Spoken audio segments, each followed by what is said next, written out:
und was sonst noch. Dafür ist Deutschland immer. Germany is always the top paymaster, ladies and gentlemen. And then, there's no money left for your lady in Lichterfeld. You always forget to mention that here, Mrs. Schwertner. The prosperous years in Germany are over. People need to be told this, due to the dismantling of the steel industry, the coal industry, the lignite industry, the chemical industry, and now even the automotive industry. And there sit the debts, ladies and gentlemen.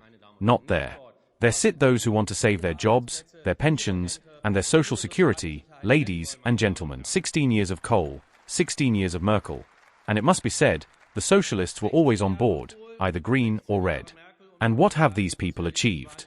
Empty social security funds, below average pension levels, the economy is down, and the infrastructure even more so.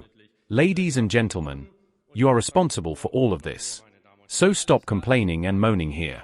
Look in the mirror, then you'll see the culprits. The height of audacity is for you to ask here, after having just heard from you, that it is solid. You are indebting Germany to the level of red wine states, namely in 2029 to 80% of GDP. That means in 2029, the government that will have to clean up afterwards, I almost feel sorry for, has become incapable of acting. That is your policy, and that is the financial truth at this point.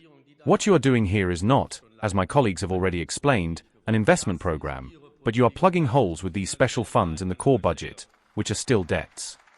You have let this budget degenerate into a shell game and should truly be ashamed at this point. You have sinned against the people up there and against the economy. Thank you. What you are doing is a helpless business as usual, a full-throttle crash into a wall. That's essentially it for Germany. Until 2029, 1 trillion euros of new debt. Imagine that. What our country has accumulated over the past 76 years, you are adding half of that again in the next 4 years. Whoever even remotely understands this must necessarily reject this budget, because it continues to ruin our republic.